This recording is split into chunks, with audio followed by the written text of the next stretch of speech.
Hello नमस्कार साथियों, स्वागत है आपका। कैसे हैं आप सभी? एसएलवी सिविल सर्विसेज पर आप सभी साथियों का स्वागत है।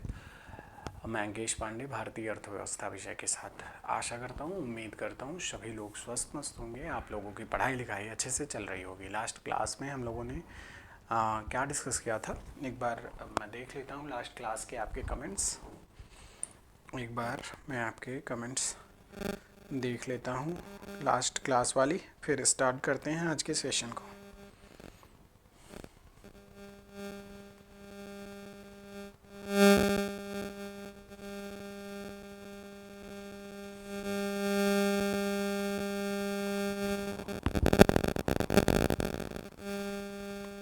एक बार सभी साथी इस सेशन को शेयर कर देंगे, ठीक है?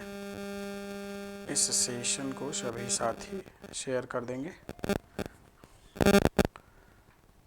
कल वाली क्लास को आप लोगों ने देखा नहीं है ज़्यादा लोगों ने, इसका मतलब ये है कि बिना प्रीमायर के क्लास जो अपलोड कर दी जाती है उसको आप लोग नहीं देखते हैं। कल कोई कमेंट नहीं है, कोई बात नहीं, हम आपको देख लें एक बार। लास्ट क्लास में हम क्या बात किए थे, कहाँ तक बातें किए थे। चलिए, हम रिलेटिव पॉवर्टी की बात कर रहे थे। ओके, चलिए उसी के आगे आज की क्लास में हम बात करेंगे। रिलेटिव पॉवर्टी के बारे में बात कर रहे थे, उसी के आगे की बात आज हम करेंगे, ठीक है? रिलेटिव पॉवर्टी, ओके बच्चा। चलिए, आज की क्लास में हम लोग रिलेटिव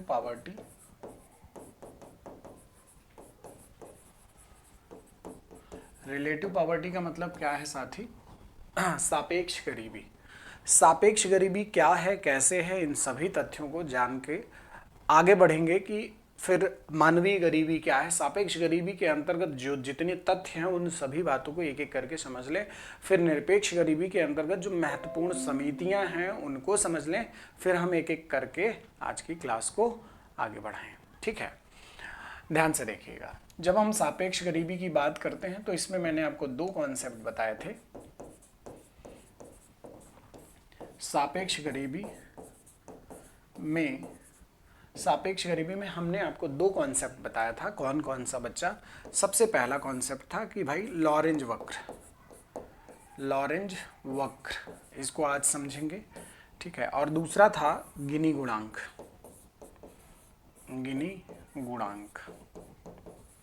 ठीक है? लॉरेंज वक्र यानी लॉरेंज कर्व, गिनी कोफिशिएंट,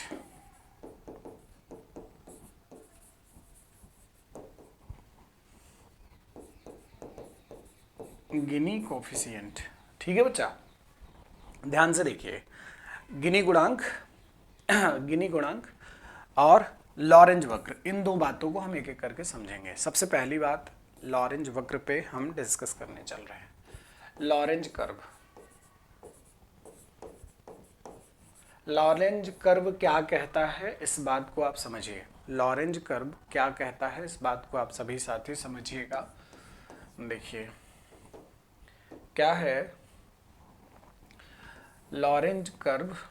एक्चुअली इसको थोड़ा सा हम और अच्छे से डीप में जाके समझ सकते हैं। मेरे ख्याल से इसका ज़रूरत ज़्यादातर नहीं पड़ता, फिर भी मैं आपको जहाँ तक ज़रूरत है उतना बता देता हूँ। देखिए, सपोज करिए कि ये पॉपुलेशन लाइन है, ठीक है? ये पॉपुलेशन लाइन है, ठीक है? पॉपुलेशन लाइन है और ये इनकम, ठीक है? और यहाँ से एक बीच में रेखा खींच दी गई,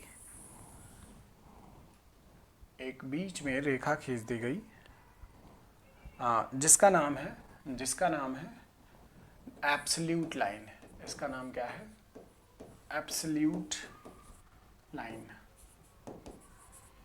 एब्सोल्यूट लाइन, ठीक है बच्चा? क्या नाम है इसका? Absolute line. डियर फ्रेंड्स, जब एब्सोल्यूट लाइन की बात की जाती है, ठीक है, ध्यान से सुनिएगा, जब एब्सोल्यूट लाइन की बात की जाती है, निरपेक्ष रेखा की बात की जाती है,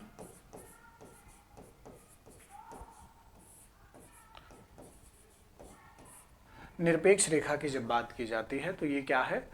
निरपेक्ष रेखा ऐसी रेखा है, निरपेक्ष रेखा ऐसी रेखा है जिस पर लोगों की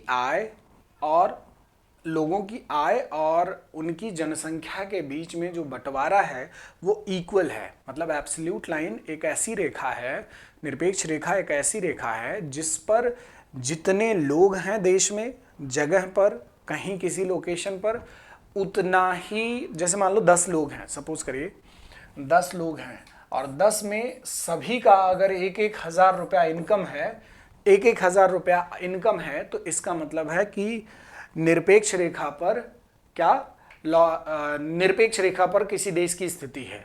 मतलब अगर कहा जाए कि किसी देश की स्थिति एब्सोल्यूट लाइन पर है, तो इसका मतलब यह है कि उस देश में जितनी आबादी है, आबादी के बीच में जो आय का बंटवारा है वो एकदम इक्वली है, इक्वली डिस्ट्रीब्यूटेड है। मतलब आय का जो बंटवारा है वो इक्वल है।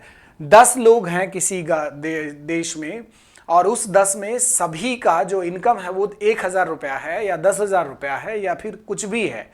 तो इसका एक सिंपल सा मतलब है, इसका सिंपल सा मतलब है कि 10 के 10 लोग एक दूसरे से ये नहीं कह सकते कि इनकी आय ज़्यादा है, इनकी आय कम है। बाय द वे इस तरीके की घटना बहुत कम देशों के साथ है। जैसे अगर आप देखें बहुत अच्छे देश जैसे न्यूजीलैंड जैसे देशों में, या फिर आप आइसलैंड, मतलब आप उन देशों को देखिए जो एसडीआई इंडेक्स में बहुत पीक पर हैं, अच्छे स्थान पर हैं। उन देशों में ये स्थिति बहुत अच्छी होती है, बहुत न्यूनतम होता है कि उनके देश में किसी की आय बहुत ज़्यादा, किसी की आय बहुत कम, ऐसा बहुत रेयर होता है। तो इसी पर इन्होंने अपना कॉन्सेप्ट दिया। किसने? आर्थर लॉरेन जी ने। आर्थर लॉरेन जी ने इनइक्वालिटी ऑफ इनकम पर अपने कॉन्सेप्ट को प्रस्तुत किया। Inequality of income, inequality of income पर अपने कॉन्सेप्ट को प्रस्तुत किया। ठीक है, इनइक्वालिटी ऑफ इनकम पर इन्होंने क्या बताया बच्चा? इन्होंने बताया कि किसी आय की असमानता की बात की जा रही है, आय की असमानता। ठीक है, आय की असमानता की बात की जा रही है। ठीक है, सिंपल सी बात है, सिंपल सी बात है, इसी चीज को समझना है, इसी चीज को समझना है, क्लियरली समझना है। देखिए बच्चा, ये एब्सोल्यूट लाइन हो गया। अब लॉरेन जी ने इस रेखा से नीचे एक रेखा खींचा और ये बताने की कोशिश करी, इस रेखा से थोड़ा सा नीचे करके एक रेखा खींचा और इस रेखा का नाम इन्होंने रख दिया लॉरेंज कर्व या फिर लॉरेंज वक्र। इस रेखा का नाम इन्होंने लॉरेंज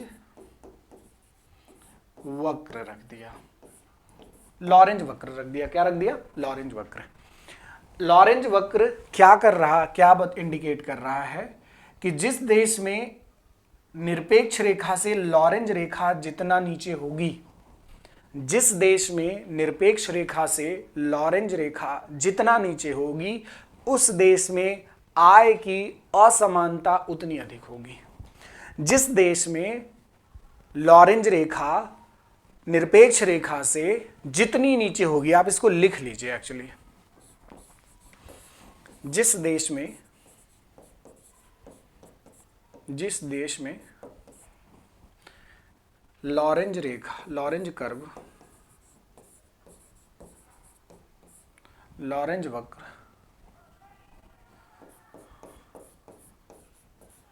निरपेक्ष रेखा से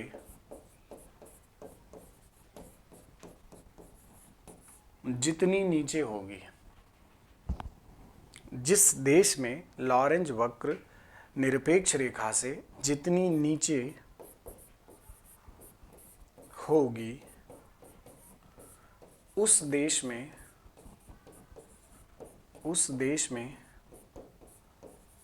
आय की असमानता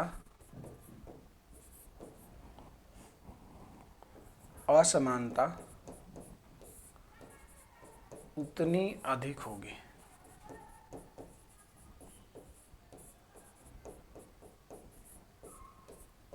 ठीक है, जिस देश में लॉरेंज रेखा इससे जितना नीचे होगी उस देश में आय की असमानता उतनी अधिक होगी। इसी का जस्ट विपरीत भी आप बोल सकते हैं।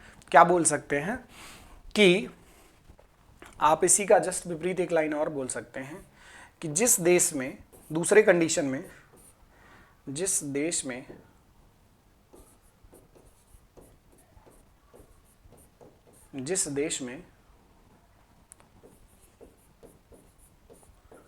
आय की असमानता, जिस देश में लॉरेंज वक्र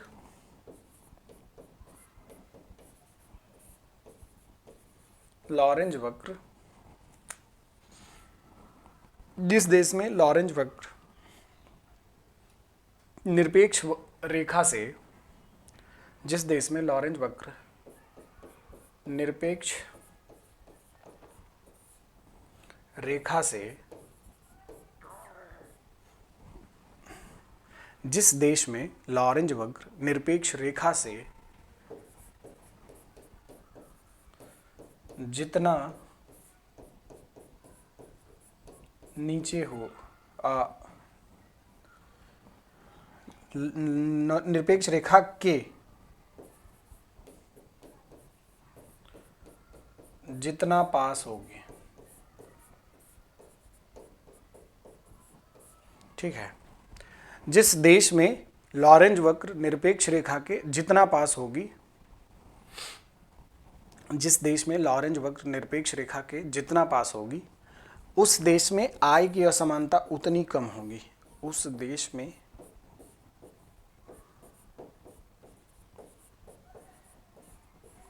आय की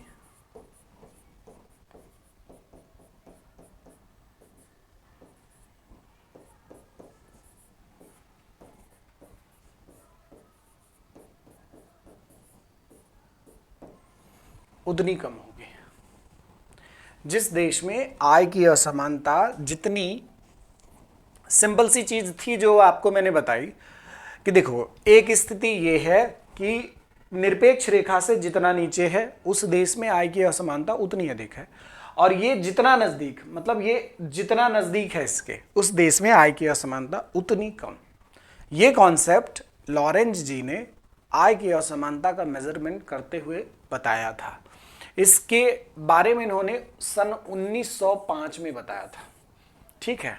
और इसका संबंध किससे है? जब आप किसी की तुलना में कोई बात बताएंगे तो वो किससे कनेक्टेड हो जाएगी, वो किससे रिलेट करने लगेगी, तो आप कहोगे वो सापेक्षता का सिद्धांत हो जाएगा, वो सापेक्ष गरीबी के बारे में हो जाएगा।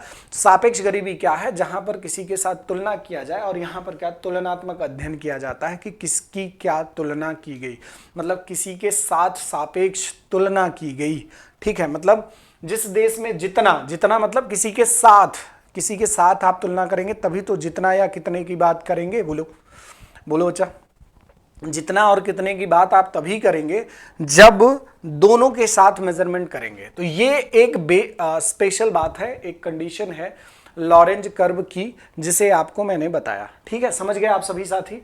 किसी को कोई डाउट है तो पूछ ले, किसी साथी को कोई डाउट है तो पूछ ले। चलिए, किसी साथी को कोई डाउट है तो पूछ ले। तो यहां से जितना नीचे और यहां से जितना इसके नजदीक, एकदम विपरीत। जितना नीचे मतलब जैसे सोमालिया जैसा देश क्या है, उस देश में ये रेखा एकदम नीचे होगी। क्यों? क्योंकि वहां पर कुछ लोगों के पास पैसा ज्यादा है, सभी लोगों के पास इक्वली इनकम डिस्ट्रीब्यूट नहीं किया गया है, मतलब आय का जो बंटवारा है वो इक्वल नहीं है। कहां पर? सोमालिया जैसे देश में, नाइजर जैसे देश में, छोटे छोटे ऐसे देश जहां पर इनइक्वालिटी ऑफ इनकम बहुत ज्यादा है, ठीक है। तो ऐसे देशों में ये रेखा जो होगी वो नीचे की तरफ होगी। और जैसे अच्छे देश हैं, जैसे न्यूजीलैंड जैसा देश, जैसे मतलब ऑस्ट्रेलिया जैसा देश, जैसे मतलब ऐसे देश जहां पर बहुत ज्यादा आय का जो बंटवारा है वो बहुत गड़बड़ नहीं है, सही है, तो वहां पर क्या होगा, ये रेखा इसके नजदीक होगी। ये है वास्तविक मतलब, समझ गए? ये निरपेक्ष रेखा है जो इस बात को प्रेजेंट करती है कि जितने लोग हैं उतनी ही आबादी है, ठीक है, जितने लोग हैं उतनी ही आबादी है। अच्छा, ये क्लास जो होगी वो प्रीमायर पर चलेगी। आपके कमेंट्स मैं लाइव देखता रहूँगा, आप कमेंट कर सकते हैं, मैं उसको देखकर रिप्लाई कर दूंगा, ठीक है। चलिए, लॉरेंज कर्व, ठीक है, ठीक है बच्चा। चलिए अब आगे बढ़े हम, अब हम आगे बढ़े। चलिए यहीं पर हम आगे बात कर लें, लॉरेंज कर्व के बाद से हम आगे बात करें किसकी, लॉरेंज कर्व के बाद से हम आगे बात करें गिनी गुणांक की।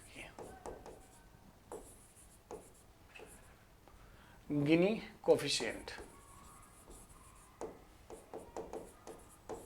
शॉर्टकट में इसको कहते हैं जीसी, जीसी कहते हैं, ठीक है। गिनी गुणांक ये क्या है, इसको देख लीजिए, ये क्या है,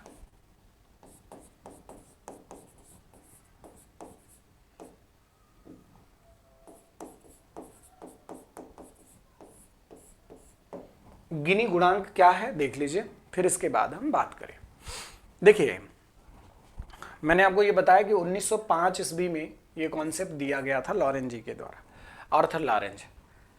कोरैडो गिनी इनका नाम था, इनका नाम था कोरैडो गिनी। इन्होंने ये कॉन्सेप्ट प्रस्तुत किया था। इनका मानना ये था, इनका मानना ये था कि गिनी कोफिशिएंट का क्या मानना था कि अगर कोई व्यक्ति, गौर कीजिएगा, ध्यान से सुनिएगा, हम जो बात कह रहे हैं उसको आप ध्यान से सुनिएगा। अगर कोई व्यक्ति, ध्यान से सुनिए, अगर कोई व्यक्ति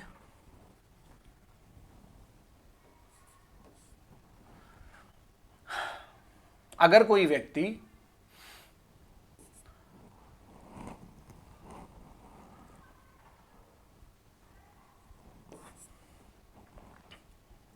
जैसे देखिए इनका जो कॉन्सेप्ट था वो लॉरेंज जी के कॉन्सेप्ट पर ही इन्होंने अपने कॉन्सेप्ट प्रस्तुत किया।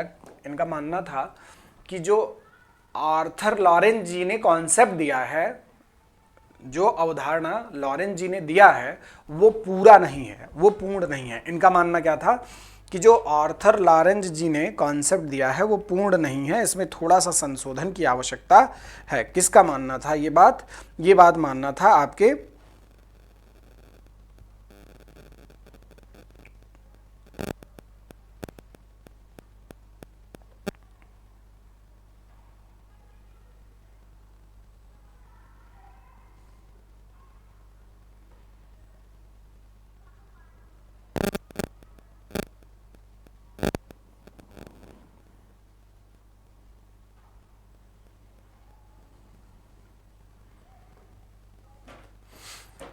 ठीक है। चलिए देखिए, ध्यान से देखिए, ध्यान से देखिए, गिनी जी ने क्या कहा कि जो आर्थर लॉरेंज की अवधारणा, the concept of Arthur Lorenz is incomplete. कौन कह रहा है ये, आपके गिनी जी कह रहे हैं, कोरैडो गिनी। आर्थर लॉरेंज की अवधारणा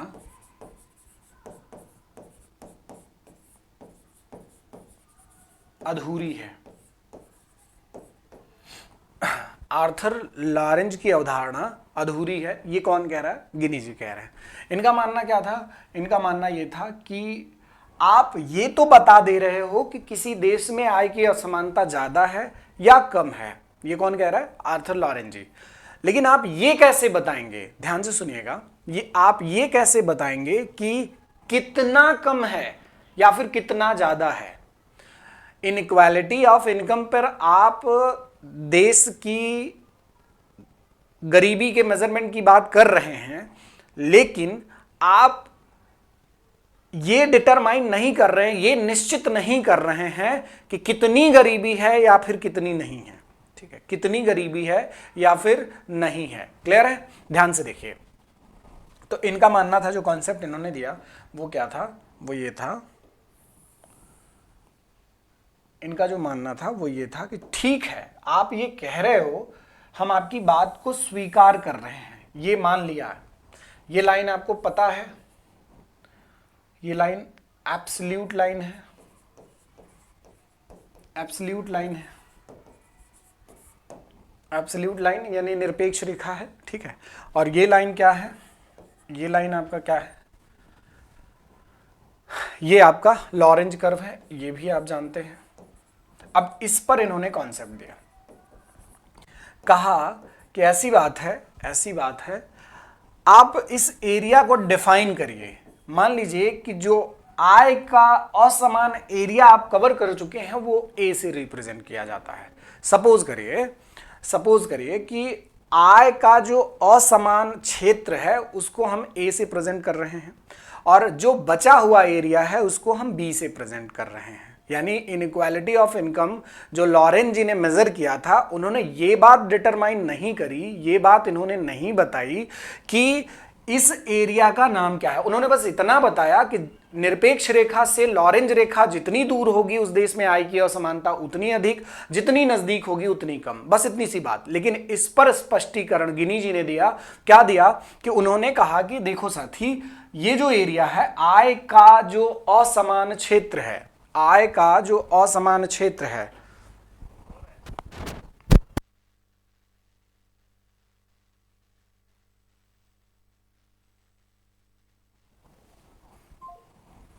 ठीक है साथी, आय का जो असमान क्षेत्र है, एक सेकेंड साथियों,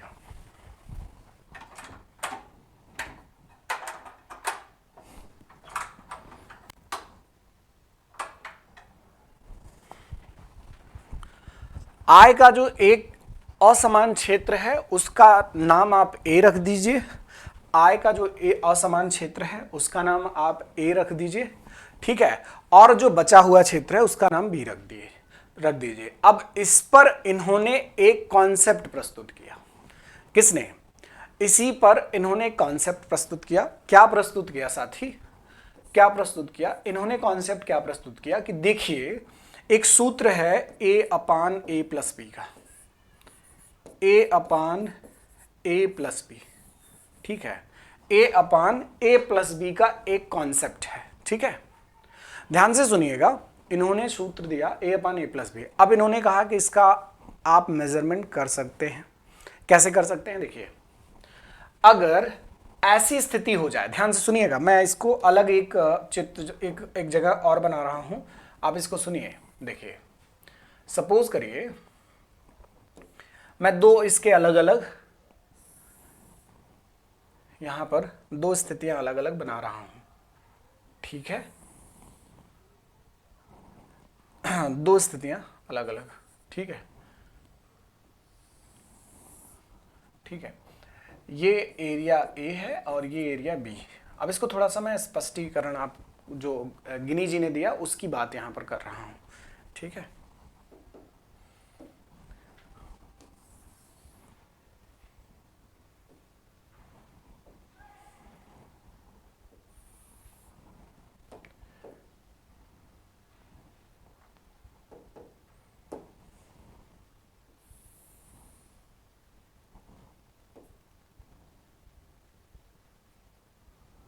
ठीक है बच्चा, देखो, जैसे मान लीजिए अगर ऐसी स्थिति हो जाए किसी देश में आय की असमानता बढ़ते बढ़ते बढ़ते बढ़ते इस लाइन में मिल जाए, और ये लाइन कैसी है? ये पॉपुलेशन लाइन है, ठीक है। ये पॉपुलेशन और ये आपका इनकम लाइन है, ठीक है, कोई दिक्कत नहीं है। इनका कहना था कि अगर, इनका कहना था कि ये रेखा, अगर ये जो लॉरेंज रेखा है, अगर नीचे आते आते पूरी तरह से, मतलब इस वाले रेखा में मिल जाए, यानी बी का एरिया ही पूरा साफ हो जाए, पूरा एरिया फिनिश हो जाए, समाप्त हो जाए, तो ऐसी स्थिति में क्या होगा? ऐसी स्थिति में पूरे एरिया में क्या हो जाएगा? ए हो जाएगा। बोलिए, ऐसी स्थिति में पूरे एरिया में ए हो जाएगा। अब जब पूरे एरिया में ए हो जाएगा तो इसका मतलब क्या है? इसका मतलब क्या है? इसका मतलब यह है कि, इसका मतलब यह है कि अब अगर आप इसके फॉर्मूले पर ए अपान ए प्लस बी पर इस चीज को मेजर कर लीजिए, अगर आप सॉल्यूशन इसका कर दीजिए तो क्या हो जाएगा? पूरे एरिया में ए है तो बी का मतलब शून्य हो गया, बी का मतलब शून्य हो गया। तो a upon a plus 0, a upon a is equal to 1। इसका मतलब है किसी देश में आय की असमानता का जो अधिकतम मान होगा वो कितना होगा, 1 होगा। The maximum value of inequality of income is 1।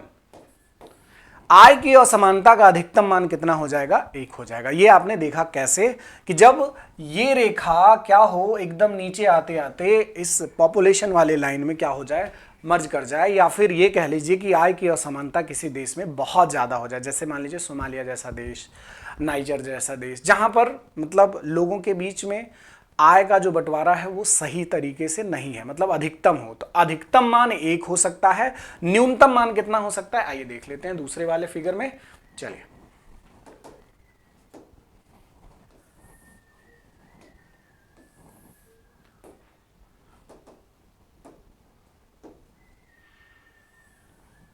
ये क्या है, एब्सोल्यूट लाइन है। यहाँ पर ये एब्सोल्यूट लाइन है, यहाँ से एक रेखा आपने खींच दिया, इसका नाम आपने कहा ये लॉरेंज कर्व है, और ये एब्सोल्यूट लाइन है। ठीक है, आप दोनों बातें जानते हैं। अब मैंने आपको एक स्थिति में बताया कि ये रेखा इधर ज़्यादा हो जाए, मतलब किसी देश में आय की असमानता बहुत अधिक हो जाए। अब एक स्थिति ऐसी हो गई जहाँ पर आय की असमानता न्यूनतम है, न्यूनतम है।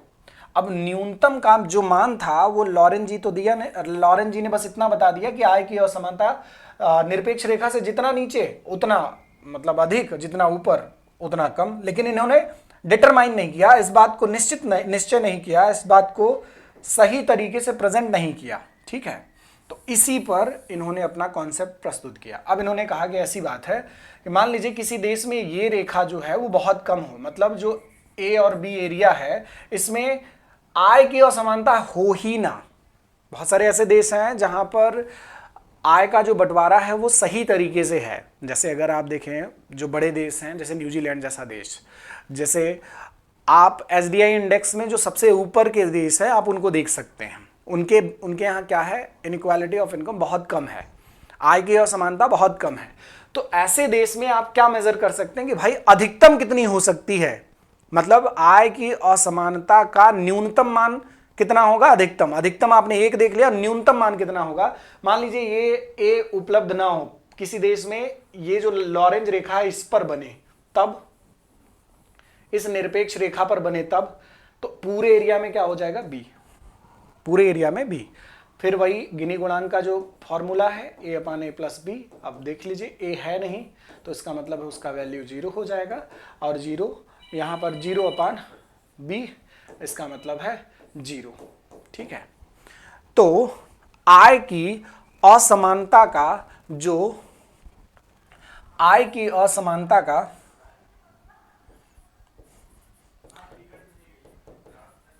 Minimum value of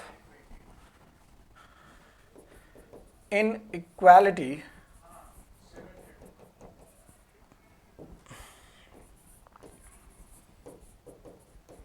income is 0। ये बात हमेशा याद रखिएगा।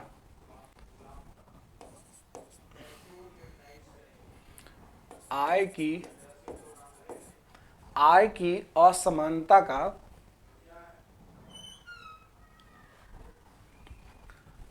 आय की असमानता का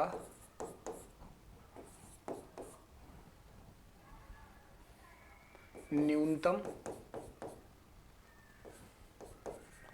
व अधिकतम मान क्रमशः 0 और 1 होगा। तो ये हो गया सापेक्ष गरीबी के माध्यम से गरीबी का मेजरमेंट जो किया जाता है। ठीक है, सापेक्ष गरीबी के माध्यम से जो गरीबी का मेजरमेंट किया जाता है। ठीक है, ठीक है बच्चा, किसी को कोई डाउट है, कोई कंफ्यूजन है तो कमेंट कर सकता है। ठीक है,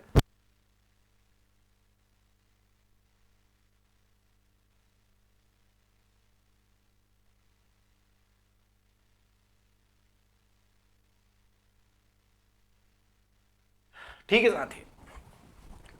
चलिए अब देखिए, जैसे मैंने आपको गरीबी के पक्ष में दो बातें आपको अच्छे से बता दी।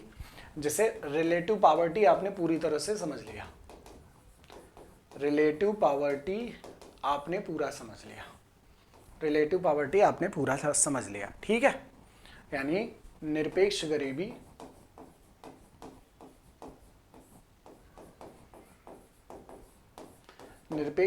आपने पूरा समझ लिया। अब सॉरी, रिलेटिव सापेक्ष गरीबी, रिलेटिव मतलब सापेक्ष ना, सापेक्ष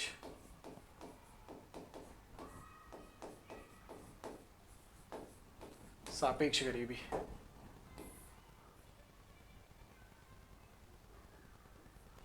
सापेक्ष गरीबी का पूरा कॉन्सेप्ट आप लोगों ने समझ लिया। अब थोड़ा सा मैं आपको गरीबी से संबंधित महत्वपूर्ण समितियां जो भारत के अंदर हैं, जो हमारे देश में इंपॉर्टेंट हैं, उनको हम डिस्कस कर लें।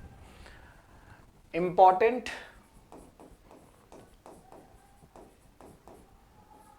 कमिटीज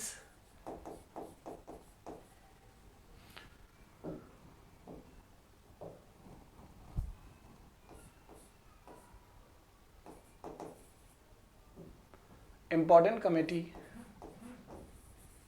रिलेटेड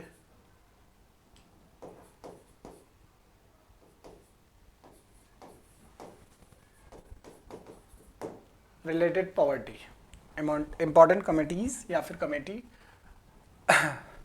रिलेटेड टू, आप बस इंपॉर्टेंट कमेटी लिख के आप लिखिएगा। सबसे पहली कमेटी जिसे रथ दांडेकर समिति कहते हैं हम, जो रथ दांडेकर कमेटी थी, रथ दांडेकर कमेटी, रथ और दांडेकर दो अलग अलग व्यक्ति थी, इन दोनों के मतलब माध्यम से इन दोनों लोगों की एक अलग से समिति थी। वह समिति एक रिपोर्ट सौंपती है, रथ दांडेकर कमेटी कहलाती है कमेटी। ठीक है, कमेटी कहलाती है, रथ दांडेकर कमेटी कहलाती है। ध्यान से सुनिएगा मेरे प्यारे साथियों, रथ दांडेकर समिति ऊर्जा खपत पर अपने विवरण को उपलब्ध करवाती है। ऊर्जा खपत का मतलब एनर्जी कंजम्पशन, यानी आप ऐसे कह सकते हैं कि रथ दांडेकर समिति जो थी वो क्या प्रेजेंट कर रही थी, वो क्या बताने की कोशिश कर रही थी कि हमारे देश में गरीबी का जो मेजरमेंट है वो ऊर्जा खपत के माध्यम से किया जाना चाहिए। शुरुआत की बात कर रहा हूं, हमारे देश में जब गरीबी के मेजरमेंट की शुरुआत हुई तब की बात है। तो इन्होंने जो अपना गरीबी मेजरमेंट का तरीका दिया वो किससे संबंधित था? एनर्जी कंजम्पशन से, ऊर्जा खपत से, एनर्जी कंजम्पशन से, यानी ऊर्जा खपत। ठीक है बच्चा, ऊर्जा खपत से संबंधित था ये। ठीक है, और यहीं पर आपसे मैं बताऊं, ऊर्जा खपत से संबंधित था। इनका जो मानना था, ये कह रहे हैं कि किसी देश में अगर गरीबी को मेजर करना है तो शहर और ग्रामीण क्षेत्र के जो व्यक्ति हैं उनको दिन भर में 2150 कैलोरी ऊर्जा प्राप्त कर लेनी चाहिए। 2150 कैलोरी ऊर्जा, कैलोरी मतलब 2150 कैलोरी ऊर्जा। ध्यान से सुनिएगा, इनका जो मानना था, रथ दांडेकर कमेटी का, इनका कहना था कि अगर कोई व्यक्ति चाहे वो शहर का है, अर्बन एरिया का, ठीक है, अर्बन एरिया का, या फिर आप रूरल एरिया का कह लीजिए, यानी ग्रामीण क्षेत्र का, ग्रामीण क्षेत्र का, रूरल, रूरल शहर क्षेत्र का या ग्रामीण क्षेत्र का अगर कोई व्यक्ति है, शहर क्षेत्र या ग्रामीण क्षेत्र का 2150 कैलोरी ऊर्जा है, शहर क्षेत्र या ग्रामीण क्षेत्र का व्यक्ति है, अगर वो कंजम्पशन करता है तो वो गरीब नहीं है। ये किसका मानना है? रथ दांडेकर समिति। एक बात मुझे बताइए, अगर आप खुद से प्रैक्टिकली इस बात को सोचें कि कोई व्यक्ति शहर का हो या ग्रामीण क्षेत्र का, अगर वो सिर्फ ऊर्जा प्राप्त कर ले तो क्या उसके माध्यम से आप गरीबी का मेजरमेंट कर सकते हैं?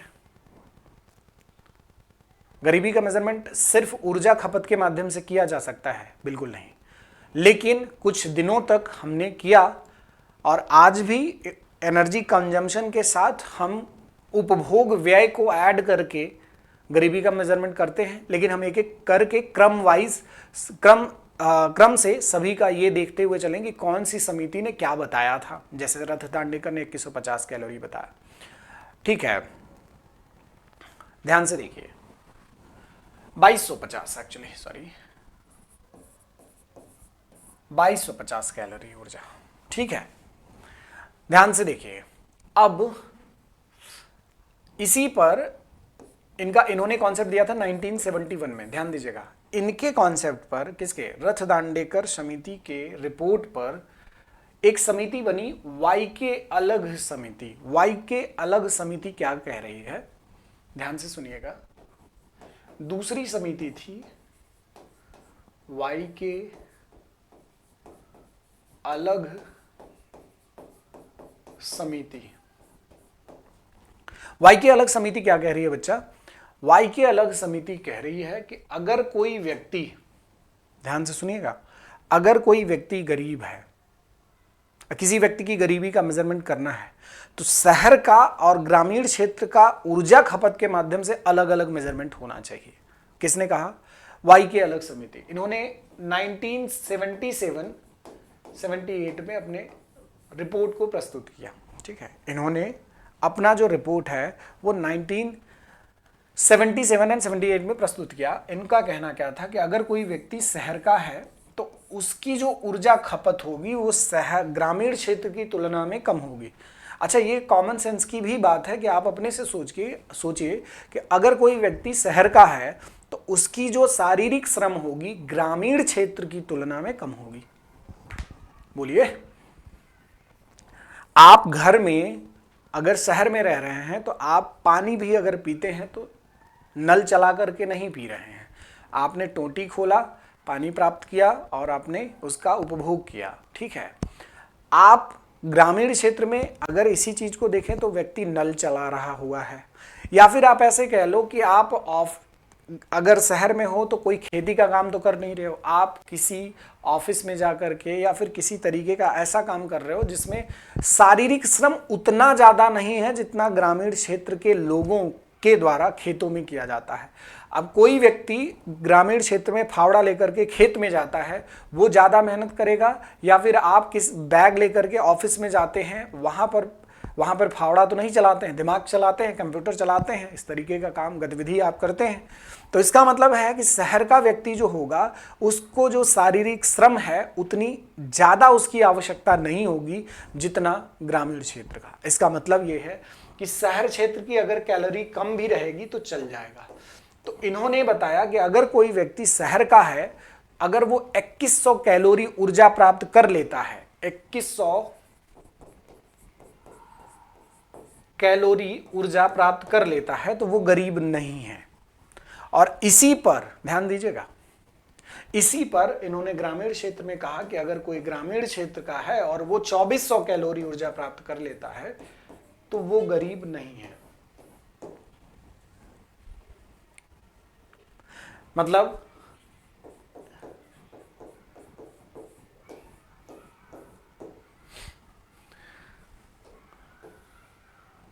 वाई की अलग समिति हो गया, या फिर ध्यान से देखिए, वाई की अलग समिति हो गया, शहर मतलब आप यहां पर देख लीजिए, इसने कहा शहर पर अलग रिपोर्ट दिया, ग्रामीण पर अलग। मतलब इनका जो मानना था वो रथ दांडेकर कमेटी से थोड़ा सा अलग डिफर कर गए। क्यों?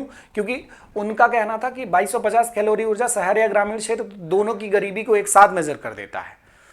आप सोच के देखिए कि ये कितना तार्किक है, आप सोच के देखिए कि ये कितना तार्किक है। आपको लगेगा कि नहीं, ये बात तो सही है कि शहर के लोग शारीरिक श्रम कम करते हैं ग्रामीण क्षेत्र की तुलना में। तो यही मैं आपको बताने की कोशिश कर रहा था। अब देखिए, इसके बाद एक और समिति बनती है 1993 में। ध्यान से देखिएगा, एक और समिति बनती है 1993 में। क्या नाम है इसका आपका? ये जो समिति है 1993 में, यह जो समिति है वो गरीबी के मेजरमेंट पर कह रही है कि गरीबी का मेजरमेंट शहर और ग्रामीण क्षेत्र पर अलग से तो मेजर किया जाना चाहिए, लेकिन जो गरीबी का मेजरमेंट है वो कंज्यूमर प्राइस इंडेक्स पर, कंज्यूमर प्राइस इंडेक्स पर, कंज्यूमर प्राइस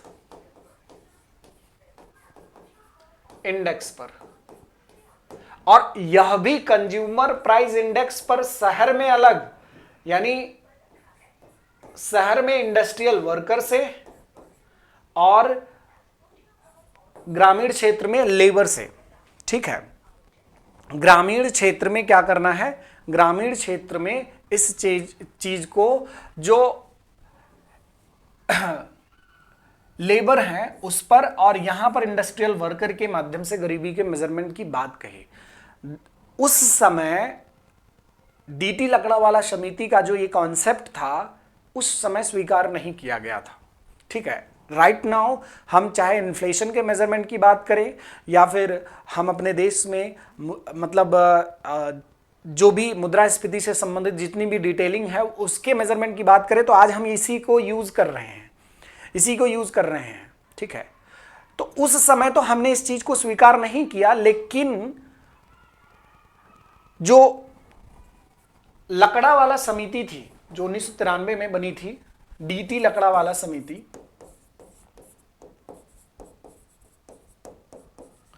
डीटी लकड़ावाला समिति कह रही है कि देखो गरीबी का मेजरमेंट तो ऐसे ही किया जाना चाहिए, और इन्होंने पहली बार इस जगह पर आकर के ये कहा कि गरीबी का मेजरमेंट सिर्फ और सिर्फ ऊर्जा खपत के माध्यम से नहीं किया जा सकता, व्यक्ति के खर्च के हिसाब से गरीबी का मेजरमेंट किया जाना चाहिए। इन्होंने पहली बार यह कॉन्सेप्ट दिया कि एक्सपेंडिचर मतलब परिवार उपभोग व्यय के अनुसार से किसी व्यक्ति की गरीबी का मेजरमेंट किया जाना चाहिए। दैट टाइम वो चीज एक्सेप्ट नहीं की गई, लेकिन तेंदुलकर समिति ने जब अपने रिपोर्ट को प्रस्तुत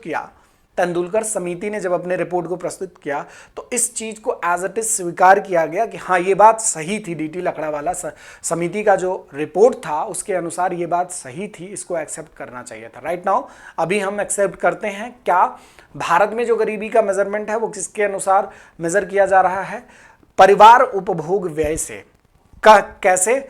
शहर के स्तर पर अलग और ग्रामीण क्षेत्र पर अलग। ठीक है, तो ध्यान दीजिएगा, भारत में जो गरीबी, आप इस पॉइंट को लिख लीजिएगा, भारत में गरीबी का मापन परिवार उपभोग व्यय के अनुसार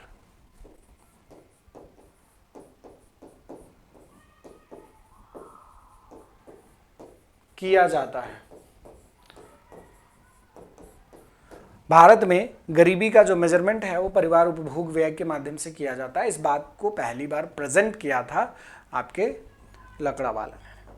ठीक है, ध्यान दीजिएगा, ये पॉइंट्स हैं, इन पॉइंट्स को आप एक एक करके और ठीक से कंठस्थ कर लीजिए। यहां से प्रश्न बनते हैं हमारे पेपर में, बहुत अच्छे प्रश्न बनते हैं।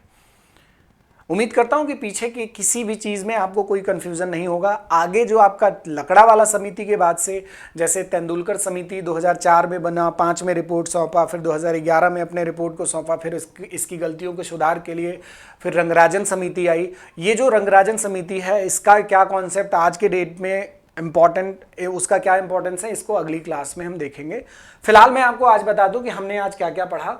सबसे पहले से शुरू से कर देख लेते हैं। हमने आज पढ़ा रिलेटिव पॉवर्टी। रिलेटिव पॉवर्टी में हमने आपको बताया कि जब किसी के साथ तुलनात्मक अध्ययन किया जाता है वहां पर रिलेटिविटी की बात की जाती है। मैंने ये पूरी तरह से आपको बता दिया। जैसे हमने आपको लॉरेंज वक्र बताया। लॉरेंज वक्र में मैंने आपको कहा कि जिस देश में लॉरेंज वक्र निरपेक्ष रेखा से जितना नीचे होगा उस देश में आय की असमानता उतनी अधिक होगी। जिस देश में लॉरेंज वक्र निरपेक्ष रेखा के जितना पास होगी उस देश में आय की असमानता उतनी कम होगी। ये बात थी आपकी आर्थर लॉरेंज जी के द्वारा दिया गया कॉन्सेप्ट, जो इन्होंने 1905 में दिया था। 1905 में ये कॉन्सेप्ट दिया था। अब इनके कॉन्सेप्ट से एग्री नहीं कर रहे थे गिनी जी ने इनके कॉन्सेप्ट पर कहा कि देखो इसमें सुधार किया जा सकता है। इसमें सुधार किया जा सकता है। क्या किया जा सकता है कि इन्होंने उस सुधार में अपने एक सूत्र, एक फॉर्मूला को दिया, जिसका जो फॉर्मूला है A/A+B। इसका मतलब A का मतलब यहां पर है वो एरिया जो असमान क्षेत्र है, मतलब किसी देश के असमान एरिया को यहां पर हमने A से प्रेजेंट किया और जो बचा हुआ एरिया है उसको B से प्रेजेंट किया। ठीक है। उसके बाद हमने इसके मेजरमेंट को आपको दिखाया। ठीक है। यहां पर मुझे लगता है कि किसी भी साथी को कोई भी कंफ्यूजन नहीं होगा। ठीक है। फिर मैंने आपको बताया maximum value of inequality of income और minimum value of inequality of income. उसके बाद मैंने आपको बता दिया कि देखो 0 और 1 का पूरा कॉन्सेप्ट आपको बताया। उसके बाद हमने महत्वपूर्ण समितियां, आप इसको लिख लीजिए, महत्वपूर्ण समितियां। ठीक है। महत्वपूर्ण समितियां किससे संबंधित? गरीबी से संबंधित महत्वपूर्ण समितियां, जो हमारे एग्जाम में जहां से प्रश्न प्रायः देखने को मिलते हैं। रथ दांडेकर समिति का कॉन्सेप्ट बताया। रथ दांडेकर कह रहे हैं कि 2250 कैलोरी ऊर्जा जब कोई व्यक्ति मतलब शहर का हो या ग्रामीण क्षेत्र का हो, अगर वो कंजम्पशन करता है तो वो गरीब नहीं है। ठीक है। ऊर्जा खपत पर इन्होंने अपने कॉन्सेप्ट को प्रस्तुत किया। फिर इसके बाद वाई की अलग समिति आती है। वाई की अलग समिति इनके कॉन्सेप्ट पर एक प्रश्नवाचक उठाती है कि क्या शहर का व्यक्ति और ग्रामीण क्षेत्र का व्यक्ति एक बराबर कार्य करता है? तो जवाब मिलता है कि नहीं, अलग अलग शारीरिक श्रम होता है। तो अलग अलग शारीरिक श्रम होता है तो अलग अलग ऊर्जा खपत की स्थिति होनी चाहिए। अलग अलग ऊर्जा खपत की स्थिति होनी चाहिए। ठीक है। उसके बाद इन्होंने 2100 शहर का, ग्रामीण क्षेत्र का 2400। ठीक है। उसके बाद डीटी लकड़ावाला समिति के बारे में मैंने बताया कि 1993 में ये समिति प्रेजेंट की गई है। और उसके बाद इसने भारत में गरीबी के मेजरमेंट पे 2 तरीके बताए कि देखो आप इंडस्ट्रियल वर्कर के हिसाब से, यूपीपीसीएस में आया हुआ प्रश्न है 2019 या 18 के पेपर में था, एग्जैक्टली मुझे याद नहीं, आप देख लीजिएगा। यही सेम प्रश्न था। ठीक है। इंडस्ट्रियल वर्कर वाला याद करिएगा, आप प्रीवियस ईयर क्वेश्चन करेंगे तो वहां पर आपको ये चीज दिखेगा। ठीक है। उसके बाद भारत में गरीबी का जो मापन है वो परिवार उपभोग व्यय के अनुसार होना चाहिए। ये इन्होंने ही पहली बार बताया था। फिर इस चीज़ को फॉलो अप किया जा रहा है। आज भी हम इस चीज़ को फॉलो करते हैं। हम अगली क्लास में किस बारे में बात करेंगे? तेंदुलकर समिति ने क्या रिपोर्ट दिया और भारत में गरीबी का जो परसेंटेज रेशियो इन्होंने बताया, एक बार दिया था फिर दोबारा देने की ज़रूरत क्यों पड़ी, फिर रंगराजन ने अपना क्या कॉन्सेप्ट इनके डिटेलिंग पर दिया, ये बात हम लोग करेंगे। That's all for today. ढेर सारा प्यार, अपना ख्याल रखें, स्वस्थ रहें। अगली क्लास में मिलते हैं। हम अगली क्लास में मानवीय गरीबी के बारे में भी चर्चा करेंगे। आज हमने क्या बात किया? आज हमने एब्सोल्यूट पॉवर्टी और रिलेटिव पॉवर्टी के कुछ कंसेप्ट बताए। ठीक है। उम्मीद है कि सारी बातें क्लियर होंगी। कोई भी डाउट है, कोई भी कंफ्यूजन है, कमेंट बॉक्स आपके लिए है। आप कमेंट करेंगे, उसका जवाब दिया जाएगा। धन्यवाद। जय हिंद।